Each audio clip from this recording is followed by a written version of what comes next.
I am Dr. Sahil Momin. I'm the head of strategy and projects at Startup Nation India. Thank you so much for joining us. Uh, I'll just give you a brief about today's conversation. Startup Nation India is launching world's largest startup competition where the focus is going to be on startups and startup ideas coming from schools, colleges, and universities. The conversation right now is to allow these students an insight into the mind of a founder. So we're going to focus on three major things. First is the founder themselves. So we're going to talk about you, your journey, where were you born, which school did you go to, which college or university did you attend, why did you choose to become a founder. Then we're going to talk about your startup, what problem it solves, what solution it brings, and what's its USP, unique selling point. Lastly, we are going to be focusing on the challenges that you face during your journey as a founder in the past projects or where you failed perhaps, or the current project which you are running right now. The entire format of this interview is conversational. So it's a conversation. So it's no, like, we will not have you have a monologue for a longer duration. Okay. So to start with, let's introduce you. Tell me more about you. Where were you born? Which school did you go to? Which college did you go to? And why choose to become a founder? Yeah, so first of all, thank you so much. I am from Assam, Jorhat, Assam, and this completely resourceful place where you get lot many things which is very unexplored kind of thing. I first went to I did my till class 10 I was in Maharshi Vidya Mandir. Then I went to KVS for 11 plus 2. After that, I went for engineering at Gwalior, Madhya Pradesh. So it's a GITS, the college named GITS. So I did mechanical engineering from there. Yeah. After that, I came back. While doing my BTech, I started an NGO by the name Flycatchers. So we have almost 200 volunteers across India. So all our students and all are pursuing for the teaching the underprivileged children who were there in the roadside and selling all those kind of things. So we used to create some kind of events and programs and used to go for open air pathshala kind of thing to make and learn. So after that, I came back to Assam and for 1 year I started a new education kind of startup, which eventually failed. It's miserably failed, because of there is no experience of kind of thing. After that, I did some of the PF visa and also I went to do my masters like MTech in petroleum. I did MTech in petroleum, but while doing because you went to in at that zone where you are doing an NGO having 200 volunteers. After that, you can't return back and do all those kind of things. So there is always a thing in the mind, okay, let's do something else. So while pursuing this MTech in the final year, what we did is we started a shrimp farming business at Uisa, where we are about to produce like 13 lakhs of shrimp. It should be exported to Vietnam. So we took the land, leased it out, and we did all sort of things. But before before bringing the seed, there is an announcement of the COVID kind of thing, and it says that 13 for 3 years the kind of export will be banned. So we are like, we don't have any option for to start to run the company. So we just it was a project of 72 lakhs where we would be getting a return of once year in first 6 months. So the entire 72 lakhs we pulled from investors, family and friend investors, not angel. So we sell the entire setup to them because the lease agreements are for 20 years. So we sell the entire lease and all sort, and we just came back. But there is a loss of 10 lakhs to us as well because some of the contingency or also which is for consumables and also we lost that amount. Came back, I started doing job at CSI Least. And after that, because of that instinct, of doing business, so we started something Means after COVID, we found that AI is something which is going to disrupt everything, like in terms of technology. If you're not very up to date, or like if you don't have a lot of funds, because Google is something. If you make a better net than that Google, then they will disrupt the entire thing. So what we did is we thought of going for food, because while I was pursuing this office setup and all, so we found it difficult to prepare breakfast in the morning rush. So I talked with one of my colleagues. He is a PhD in technology. So we came out with a solution that instant breakfast, which could be prepared within 2 minutes or 1 minute, not Maggie, because it is not healthy. So something which is very healthy, and it is because from Northeast, I don't know if I've been to Northeast or not, but in Northeast, most of the people used to eat rice. Cornflakes and muesli is not something which is healthier you to make you fuller. So what we did is we make the product from rice base entirely. It's a parboiled rice and all sort. So it is diabetic friendly. It is gluten free. It is zero added sugar. All the health benefit things are combined. It is lactose free for lactose intolerant people. So we started that thing, and we registered our company, and we are incubated. Sorry, we get our TPI certificate from Startup India. So that was the entire plan we did. That's why you said only about the schooling and also. I just No. Please continue. This is interesting. Tell me, yeah. continue this journey, and then I'll have my questions. Okay. So the thing is that that was what our plan was. The plan was completely to make that breakfast thing, but somewhere we got stuck. Unable to launch that product, and we are doing all the R&Ds, and we are, we don't get the confidence to launch that product because of some licensing.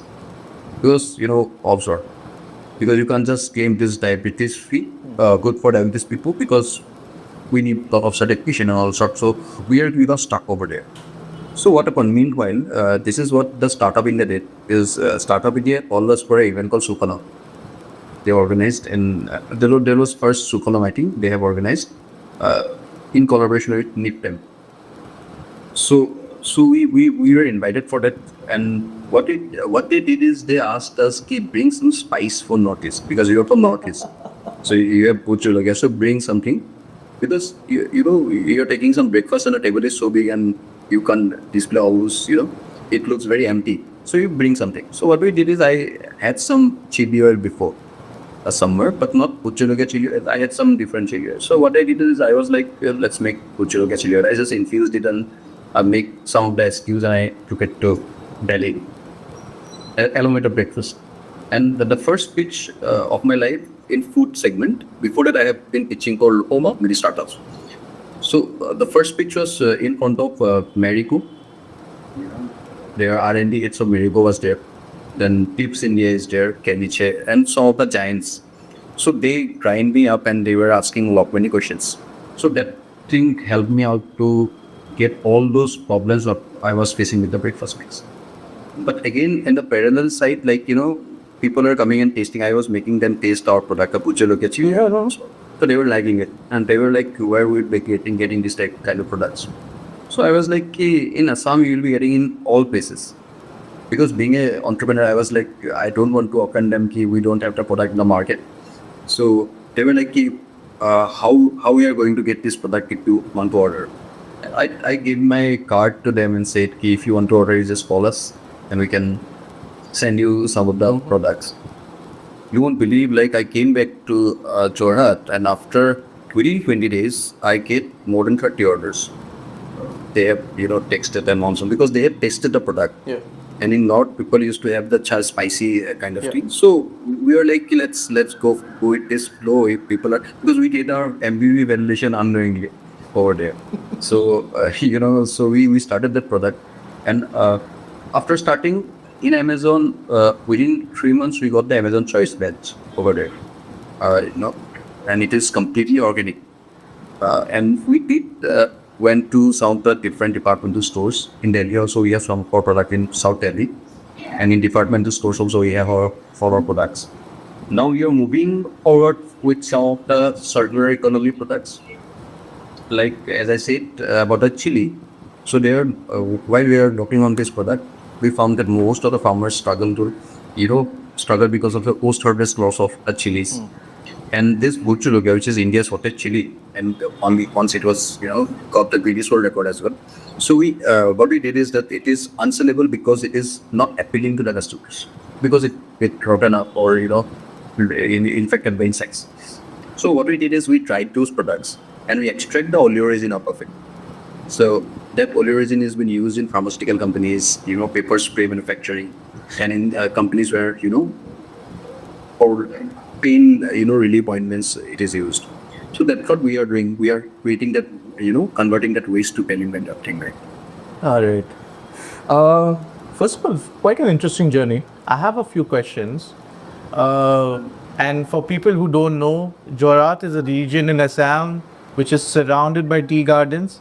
The Bhut Jalakia chilies are extremely spicy because I have tasted them myself. I can tell you that first-handedly.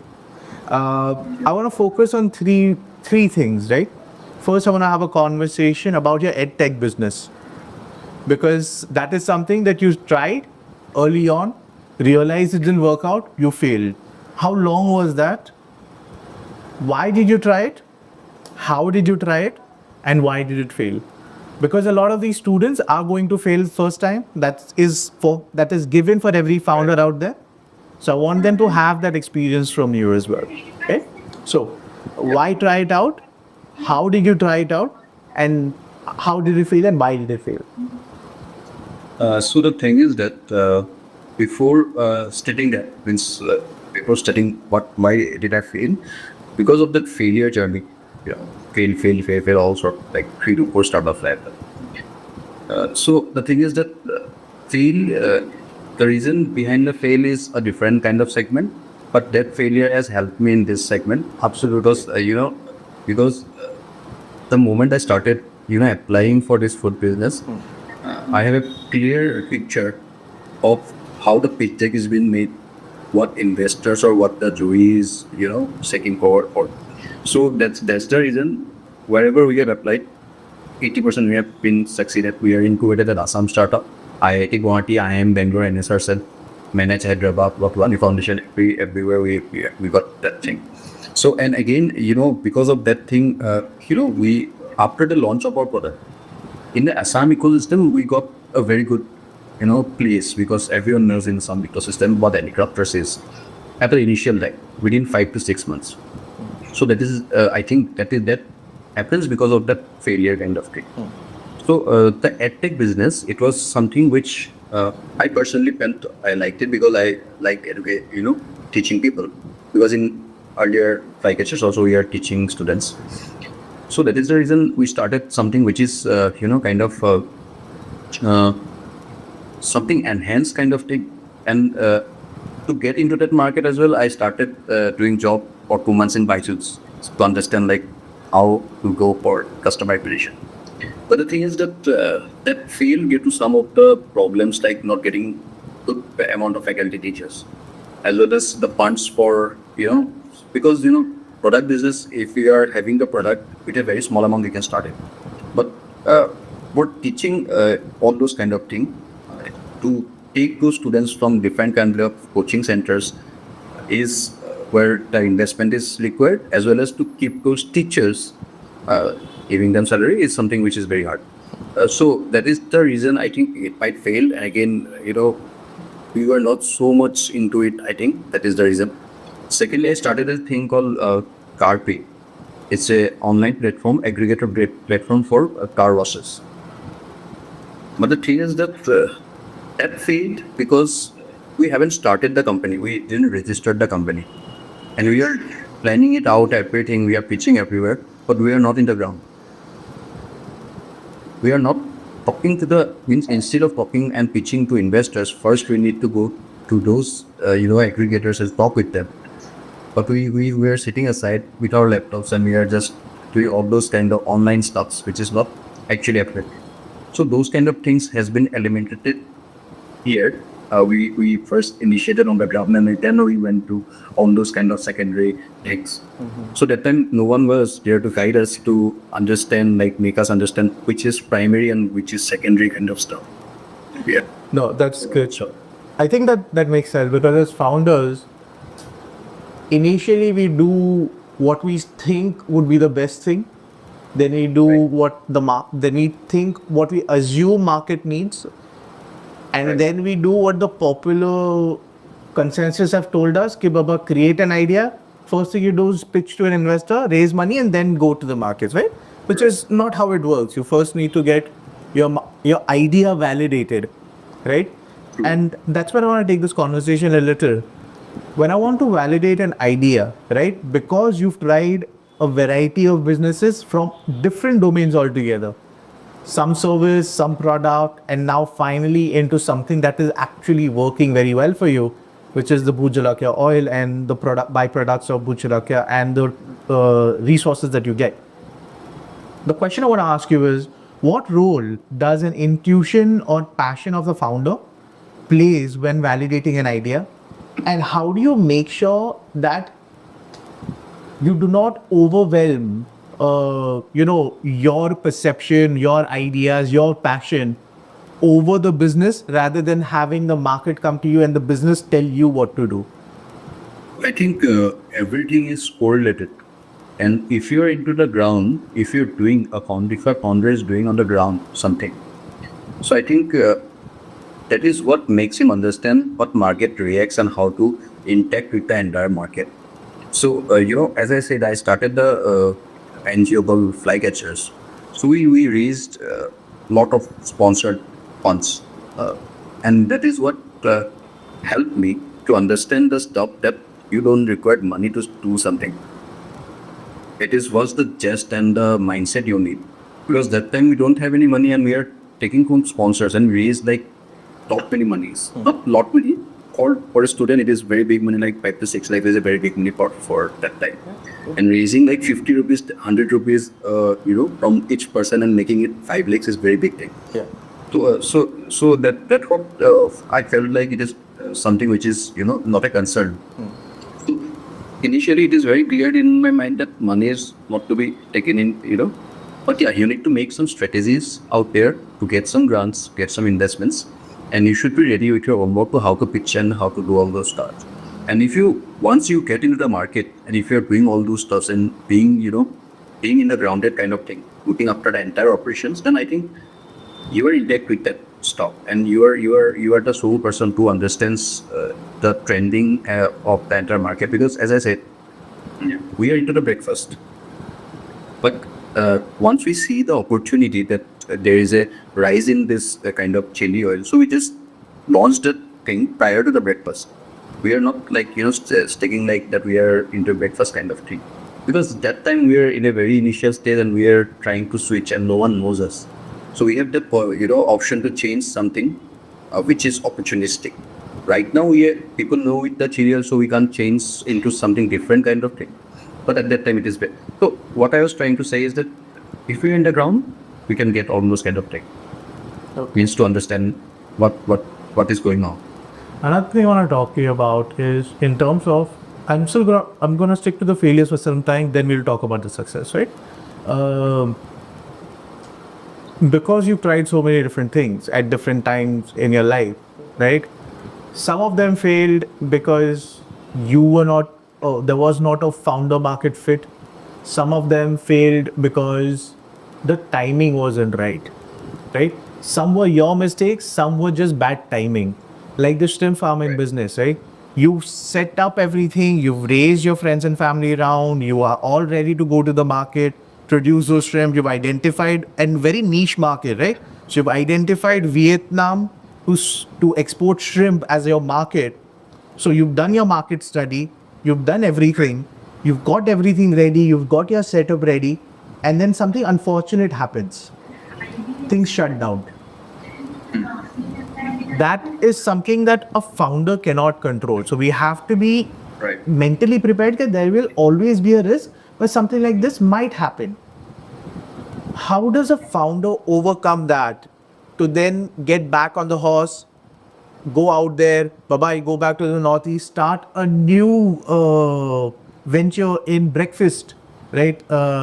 Quick, easy and quick to make breakfast, right? So, how did a founder like you overcome that mental barrier or that failure of setting up everything and then failing because just the timing was not right, and then transitioning into it's time to get back on the horse and start a new business, because that's how life is. The thing is that the thing you have mentioned about the shrimp business, it is like, we did a lot many hard work for that, and we stayed over there in Uisa, and none of us are native to it, and we're doing all the stuff by ourselves. Means, uh, from cutting bamboo from villages to getting shrimp from Vizag is what we are doing. So once it stopped, because we have some dreams, like, we have made our roadmap. So there are a lot many things which was going on, because we are seeing some of the stream commerce, so we are making some of the plan. So seeing all those stuffs getting shrink in front of your eyes, and coming back, and you're staying in your home from it's very difficult for a person, and you get depressed in some sort of time, because you're like, you can't do anything, kind of stuff going on in your brain, and just very you feel like you are helpless and all sort. But the test of knowing yourself is very important. Like, if you know yourself, if you know you're confident, you can do something very, because doing something, that you have that capacity, and you are not utilizing that capacity. So there is always a thing in your mind that we should get out of those kind of stuff, and should work on ourselves to make it more great. So that's what I did, because like, I was working, so all those who are, senior to me, they were not in that position, and I was in that position, having all those experience. So somewhere in your mind, there is something that you should be doing something which is, So that is what, because, and again, the vision from initial time was to create something, to make an impact. So if from initial days on the fly catchers and all sorts, so we are always into creating an impact. So that is the reason we are, I was focused on that kind of thing. And though this almost setbacks, it is easier wins. It is not easy, as I am saying, but with time you can get over all those kind of things, because you understand. Thank you so much. Uh, Next, I want to focus is on product, MBBs, and the idea of creating a business, right? India is a very rich and diverse country. We have so many different cultures here. And because we have the population advantage, where we have a large population from each culture living under the one banner, India, what founders don't often realize is that they don't need to build a product or a service for the entire country or for the entire world. They only need to build it for a set group of population that will actually benefit and use that product. Your product is one of those things, right? A breakfast, a 2 minute easy to make breakfast with rice as its core, would be a very popular thing in the Northeast, right? Perhaps not everywhere else. But even if you create something locally, the local market is big enough that you create a value for yourself. You can create and establish a business for yourself, right? Right. So I want you to give me a 2 line or like a 2 minute brainer on this. How does one go into like exploring his own surrounding first, understanding its own culture, and identifying resources from the things that are around us? Because, like you said, right, even your bhujala, your oil, or the other products that you're making, everyone knew those chilies, right? If I come from Maharashtra, I've heard of those chilies. We all know farm products get damaged. We all know that yes, an oil from that would be very popular. But a person from, let's say, Assam, they're like, oh yeah, these are everywhere. Right? These are not special. We often don't feel that the product that we see very often are anything special. But for the outside world, for people who don't come from those regions, those cultures, those products are exotic. How do you go about exploring your own culture, your own resources, your own surrounding, into identifying such things, such products or such niches, and then converting them into products? What was your journey over there, and what would you recommend the students should do, or the other members of this community should do? Rightly said that, because where the things grow or the native product is of not such value. So what we did is we are very clear about this kind of stuff, because I had learned from some of the entrepreneurs. You heard about the instant sticks, no? Yeah.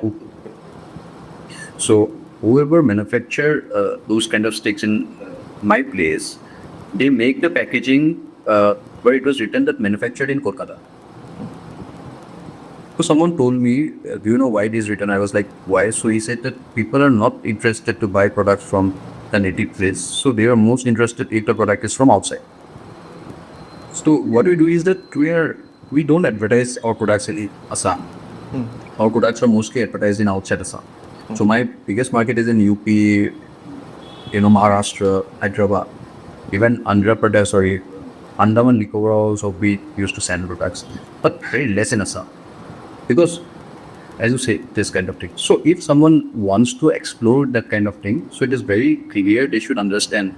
But again, there are some of the products which is very important, and they should also, means being a native kind of thing, they are specials. So if we remove that part, so everyone should understand that what kind of product is in the market. They should go for a survey.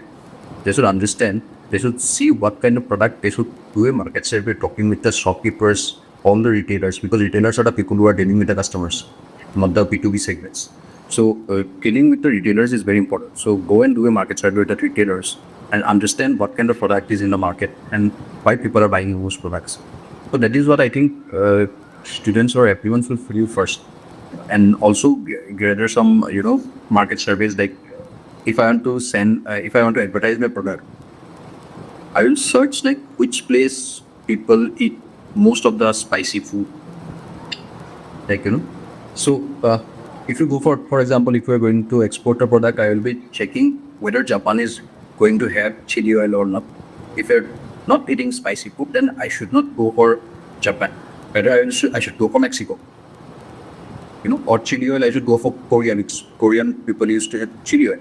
So that is what we should understand, and we should do the niche market survey of the location-based survey, because four P's are there. First is product, price, place, promotion. So this place is very important. Once the product and pricing are set, the place is important. So for that, you should understand what kind of customer segment is there, and for that you should go and do the survey with the retailers and some of the owners. That's a very good answer that you just said. I want to take this conversation just in the similar direction now. I have 5 products in front of me from where I come, right? A, B, C, D, and E. And now I'll tell you where this question comes from also. You as an individual identify 2 products that are very niche, that come from your region. A rice-based breakfast and a chili oil that is sourced and can be created only in your region, right? So there's some sort of geotag to it.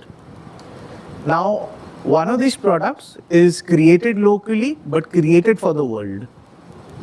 Other one is created locally, but it's created created locally for the market, which is locally as well, right? Perhaps my understanding may be wrong there a little bit, because I'm sure there are other. If you take the same product and go to a different culture, which also has a rice-based breakfast, they will also enjoy it. Or perhaps there are people who simply enjoy rice-based breakfast because why not, right? Why not? Orissa, for one, have a very, very nice rice-based breakfast where they have fermented rice for breakfast. So, how did you go on evaluating? I have 5 products in front of me. How do I study? Where should I start with? Should it be local? Should it be global? Should I make it locally, sell it or sell it globally? How do you go on evaluating those 5 products? So right now we have 18 SKUs. Okay. For 18 SKUs, we don't advertise all those 18 SKUs. We're only promoting 2 to 3 products. First is a Pochologe chili oil, one is Szechuan pepper chili oil, one is bamboo suet Pochologe pickle. And other one product is called Lakadong turmeric, which is sourced from Meghalaya. Yeah. Now the thing is that, but we have all the segments, because if someone wants, they just buy all those products to make it visible. to make the brand name visible to everyone that we have all those kind of products. Another thing is that we have listed Lakadam turmeric, but the Lakadam turmeric, most of the people are not aware of the turmeric powder. So we need to aware those people that is high curcumin powder. Firstly, so so most of the revenue for the Lakadon comes from the departmental stores, which is premium departmental stores, not from online market. So now what we did is that we found this very interesting that most of the people are taking this Lakadon for corporate gift because it is very health benefit, and in Northeast most of the people come from outside, so they used to give that Lakadon. Actually, they can't carry in the price. So now we have shifted that model as what you are asking, like how to understand what should go local and global. So now we have understood that this can be a good for corporate gifting. So we are shifting the Lakadon turmeric for corporate gifting. So you are doing that market study and you are understanding, you are seeing your entire metrics. So then you understand that what product should go in which direction. But initially you should throw it out everywhere. So that is the reason. Again, the chili oil, we are trying for a different name.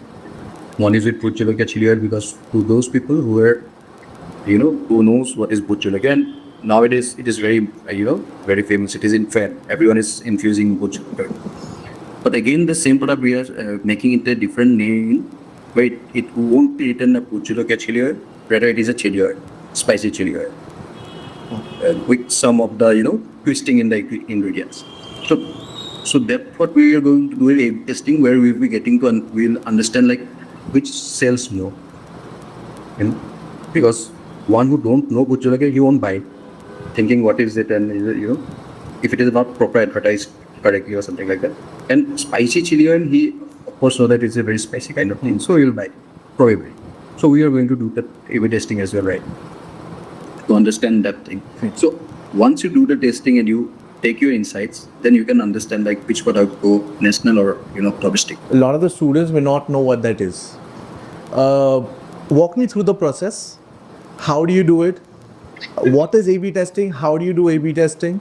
And why is it important to do A/B testing? Walk me through that. So A/B testing is something before making the levels of the bottle, which you can see, this is the current product we have.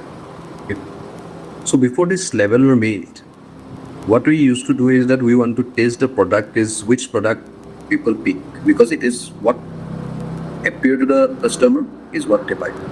So we make some of the levels and we are like asking people which one is better. But if I am asking you, we will be giving your perspective. What you are thinking, you are giving that perspective. But when you are buying the product, you are paying, you have a different perspective. So we did some of the labeling, different labeling, same product, different labeling, different color, and we set in the rag. And we were seeing which product people pick the more. So this is what, if A or B. So from that it comes A/B testing. If A, then go for A. If it is B, it is go for B. So that is how you can do the A/B testing. And 2 to 3 products, which is best to the customer, and what customer find it best is what you should go with. Yeah.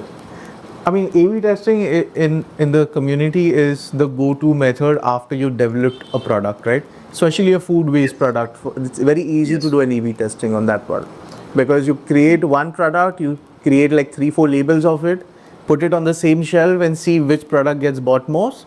Whichever one gets bought most, you identify, okay, Baba, yes, I did not choose the packaging, the customer chose the packaging, the color, the branding, everything for me now. Perfect. But a lot of these people are going to be individuals who've not launched the product yet, right? How do you go about identifying and validating a market, or like just surveying a market before launching a product, or before having the resources to do something like an A/B testing, right? How do you do about that one? Shit, this one, a form.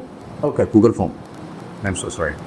So Google form is one best tool to do that kind of stuff. So you just make all those points, including, so doing that you are getting the data as well, and knowing the person's, person, the customer persona of that person.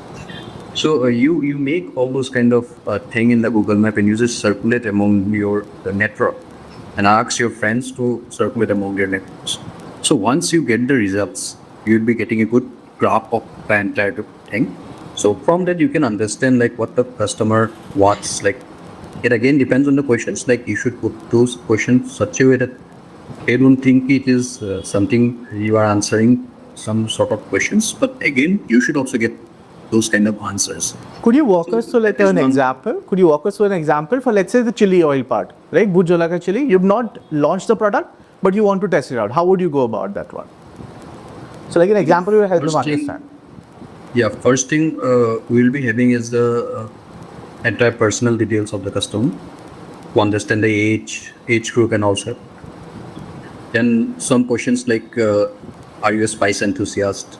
Do you like, do you like to have fast food or, all those foods in a regular basis? How often you used to eat Chinese or Korean cuisine? If I am very, our product aligned with Chinese cuisine. So how often you are, you eat Chinese or Korean cuisine? Do you like to keep some flavor enhancer in your Chinese cuisine? How often you cook Chinese cuisine in your home? What do you think which is better, home cooked Chinese cuisine or restaurant cook? Would you like to buy our product? Would you like to buy something which enhance your taste in your home cooked food, which gives a just of restaurant type food?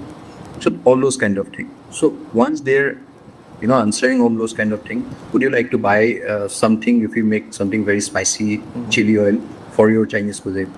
If this is yes, then what kind of price range would you like to buy the product from? And how do you identify these people to go and have these surveys done? Like how would you do it? Sorry. How would you identify the people to fill out these surveys? Like how would you do it? So I randomly throw up the forms in every, in my entire network. Everyone is there. So once you get, see, the reason I was saying the age, gender.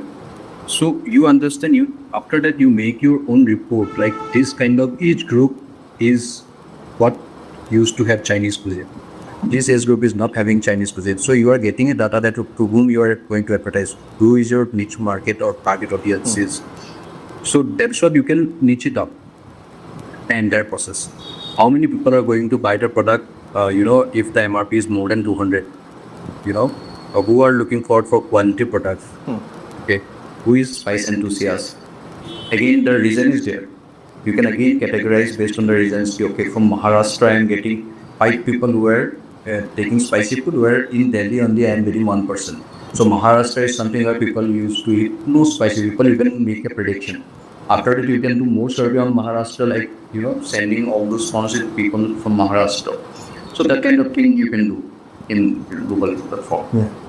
No, I think that works very well, especially because when you look at it as Indians, irrespective of whom you're looking at, an individual's network, social network, let's say from your WhatsApp, your Facebook, or your social media, your Instagram, LinkedIn, we were looking at a range of about 2,000, 2,500 individuals that you have in your network, no matter which age group you come from, which background you come from, right?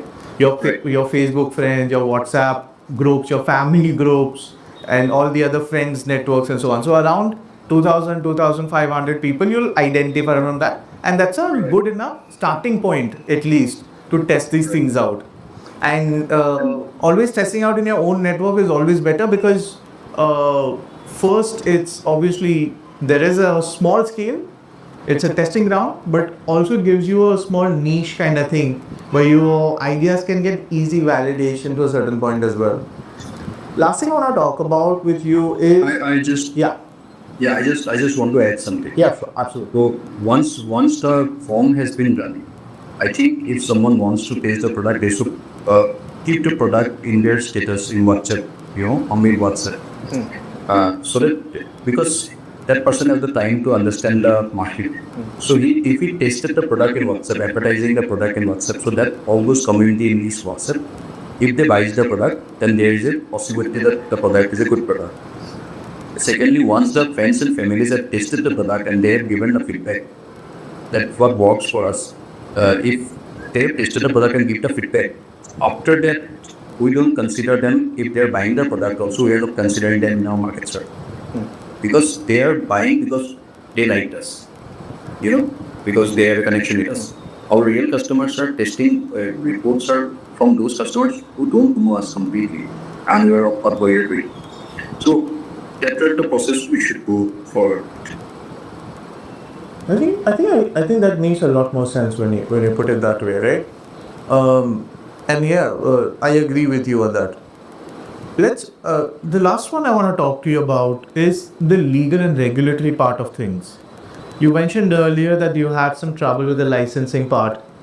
As a personal experience myself, licensing can be a lot of trouble, right? Because being a startup founder, you develop products or segments of the market which don't exist yet sometimes, and that causes a lot of regulatory problem because sometimes you don't require a license, but in India to operate efficiently from the formal channel you need a license.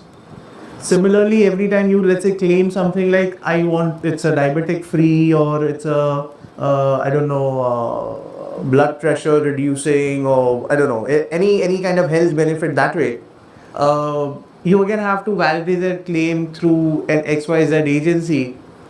And in India, that system is not yet very streamlined. It is relatively streamlined, and because a lot of that is getting digitalized, it's getting even better and easy to approach.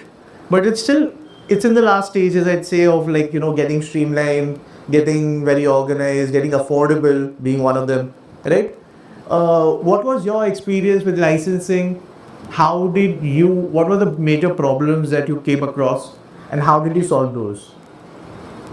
So the breakfast thing I was saying about the diabetes free kind of. Yeah. So we have twisted some of the, we got some loophole.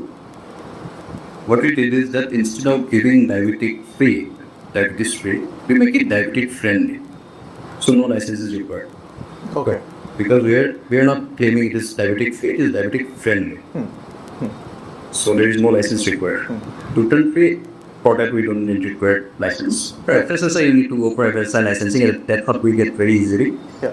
But initially we didn't get for the central part because it requires huge setup. And for GST and all sort, I don't know, I was lucky in that part due to some of the elections and also the GST officer approved the thing and we got the GST license in a very short span of time. But if I talk to some of the entrepreneurs, in my network, it is very hard to get the GST in some of the parts. With the additional place of business for Amazon and Flipkart also, some are charging very high amount of price, like 10,000 per thousand kind of thing. So that part. And secondly, for the company registration of it is not a big deal. Means you should understand like where to know whom to approach. So some C used to ask 20,000, 30,000 for registration of a company, while some ask 7,000. So that's what the difference is. So we have registered 7,000. So yeah. That actually wraps up for us for today. That answers a lot of questions for us. Thank you so much, Anshuman. Do you have any questions for me that you'd like to ask? No, it's just a very thank you kind of thing for, that's a wonderful session actually. It's very good to explore and very good to tell something which is, I have faced and I think which will be helpful for people. It will be. It will be. And trust me, it will be. I'd actually like to invite you to come for the finale in November, last week of November. We are still finalizing the dates, but we'll communicate it accordingly. We'd love to have you on board for that. Alternatively, if you want, we would also like you to participate in the alumni segment of the competition, because it's mostly for the schools and colleges that you attended to associate with you and connect with you at a later stage, where they're like, okay, a person from our school, our college ended up with the journey that he did and creating a product and a startup that he did, right? So I'd love you to take a participation on that one. Thank you so much for taking the time out for today's call. Really appreciate it. If at a later date we try to set up a larger podcast on a specific model or a specific topic, I'd love to invite you at that time as well. I'll have my team coordinate with it accordingly. Thank you so much, Anshuman. It was lovely talking to you.